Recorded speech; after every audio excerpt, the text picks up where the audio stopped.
I'm explaining a film from 2014 titled The Dead Lands. Spoilers ahead. Enjoy the content. The story begins with a conflict between the two largest tribes in the region, namely the Tumanako tribe and the tribe led by Wairipa. The two tribes continued to fight and were involved in wars that claimed many victims.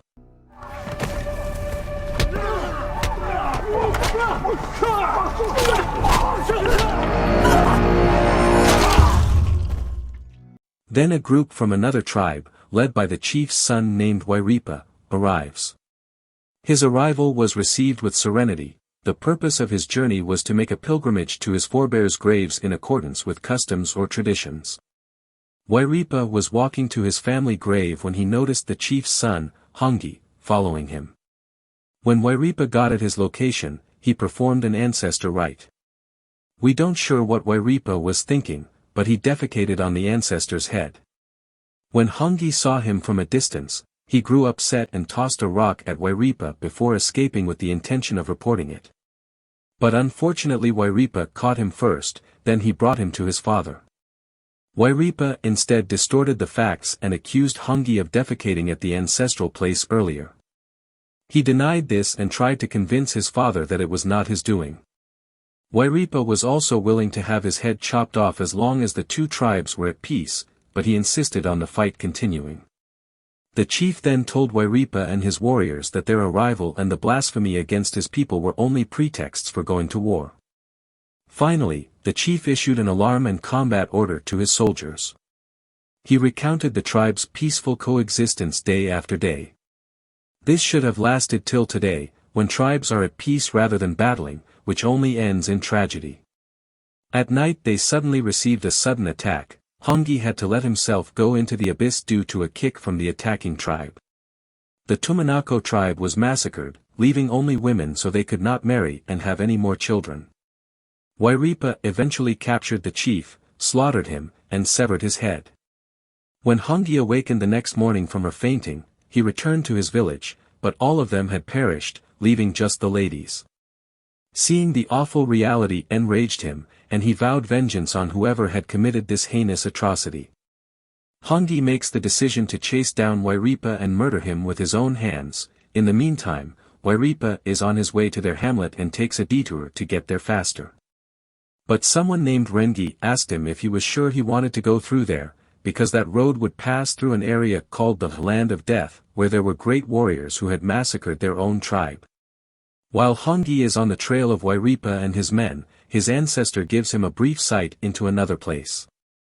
The ancestor said that he was overly careless and focused exclusively on desire by chasing Wairipa and his troops alone. He also said that they knew who would assist Hongi in carrying out the revenge. After that, Hongi continued his expedition deeper into the bush, till he came across a head stuck in a spear, at which time a woman arrived and asked him what he was doing. The woman said that anyone who entered this forest would not be able to return. Hongi asked the woman to be taken to a fighter who was said to live in the forest. Hongi was then brought into the house where there was someone sitting in front of the fireplace. What was worse, that person was eating human flesh. But Hongi was unconcerned, explaining that he was following Wairipa, who had arrived in this area. The warrior, as he was known, was unconcerned by Hongi's story. All he cared about was whether or not to eat Hongi's meat for the next meal. While Wairipa and his warriors are resting, one of them discovers a lizard, which is a bad portent that they are all in danger. They joked that the chief they had slain the day before had cursed them. The next morning, Wairipa and his men started their journey. For some reason, his troops chose the southern route, maybe because of what had transpired the night before. Elsewhere, the warrior decides to follow Hongi to chase Wairipa and his troops. Unfortunately for Wairipa's men who break away, they instead encounter the fighter and Hongi. Of course this was an easy thing for the fighter and Hongi to finish off Wairipa's men. In short, night came, the fighter ate the meat of Wairipa's men who he had killed earlier. Hongi was focused on her martial arts training when a warrior went by and mocked at her, saying her martial skills were horrible. The warrior then taught him a more capable martial skill, which Hongi avidly performed despite the risk of injury. They started their journey the next morning, and after a long walk, they uncovered traces of Wairipa and his army. The fighter screamed deliberately for Wairipa and his men to see. At first, Hungi was bewildered as to how to cope with it. Plainly, this was part of the fighter's tactic. Then Wairipa and his men looked for a more spacious place to fight. When they were waiting for them, the fighter ordered Hungi to run after killing one of Wairipa's men. Seeing that the fighter was alone, Wairipa to look for Hungi. Then the battle began where the fighter who was alone faced many of Wairipa's men.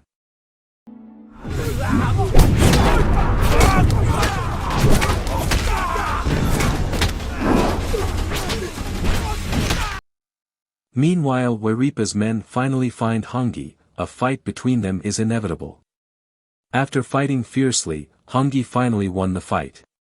Back to the fighter who was being surrounded. Apparently he managed to kill all of Wairipa's men. The warrior was ready to pass out from exhaustion when Hungi appeared and saved him. The two of them are now battling against the rest of Wairipa's men. Finally, Wairipa's men escape in fear, but the fighter is stabbed and injured. Following the battle, Hungi transported the seriously injured warrior to a secure spot to relax and heal his wound. Luckily Hungi knew about traditional medicine that could heal his wounds. He brought a mushroom so that the fighter could communicate with his ancestors. Because he had been delirious all night about his ancestors, that's why Hungi brought him the mushroom as an intermediary. Finally, the warrior wants to communicate. As soon as the fighter awakens and is in another planet, he is notified that their ancestors have backed them. One of Wairipa's troops dies the next morning, as if cursed, but the proud and unyielding Wairipa continues on his path. While Hungi and the fighter were looking for food, Hungi inquired of the tribe's leader whether or not Wairipa and his soldiers had been through this forest. They replied that they had not. Then the tribal leader offered Hungi and the warrior to stay in their tent for the night. He also offered other help, but Hungi refused.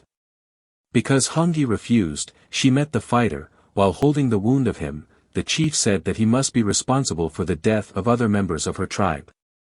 The fighter, of course, did not accept the accusation. In the end the two of them fought.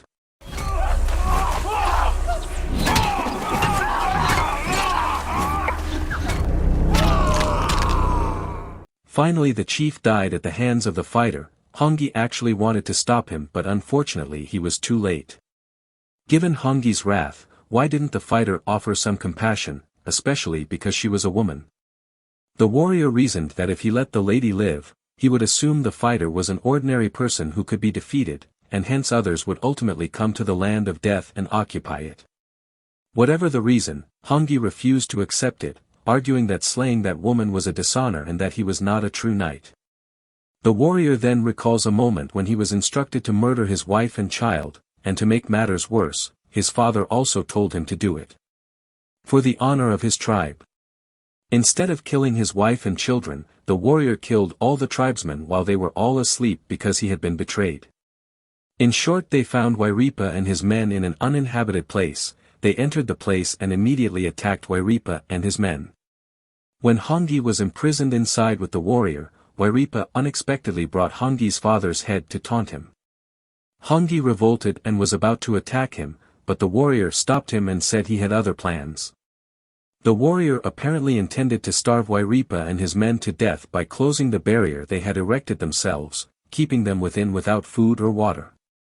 Because the warrior and Hungi knew Wairipa and his men had no food or water supplies in the fort, they chose to wait in front of it.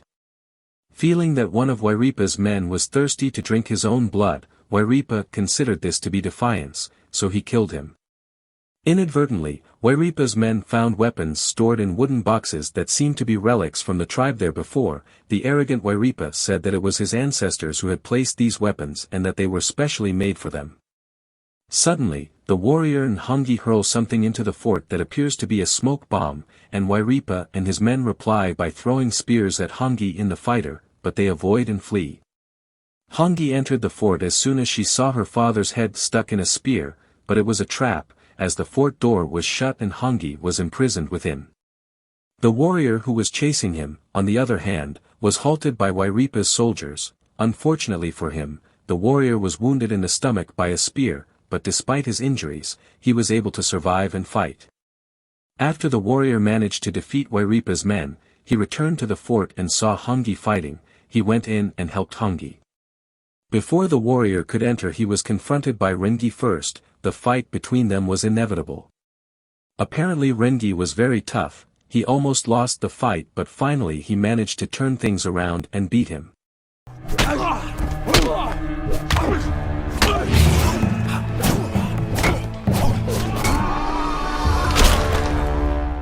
Meanwhile, Wairipa is still entrenched. The warrior also helped Hongi. Unfortunately, Wairipa attacks him and makes him die. When Hongi understood this, he became infuriated and swiftly beat him black and blue. But instead of murdering him, Hongi made Wairipa promise not to trouble his people again, and Wairipa quit that region. Meanwhile, Hongi hurried up to the fighter to see how he was. The warrior was apparently still alive, and when Hongi approached him to hear his final words, the warrior declared that all of his departed ancestors were present. Then Hongi responded that if the warrior wanted to accompany his ancestors, he would do so, and he promised to educate his surviving kin about how beautiful the warrior was. The warrior has died in an honorable way. Hongi let go, along with the end of this film. That's all the recap. Thanks for watching. Don't forget to like and subscribe if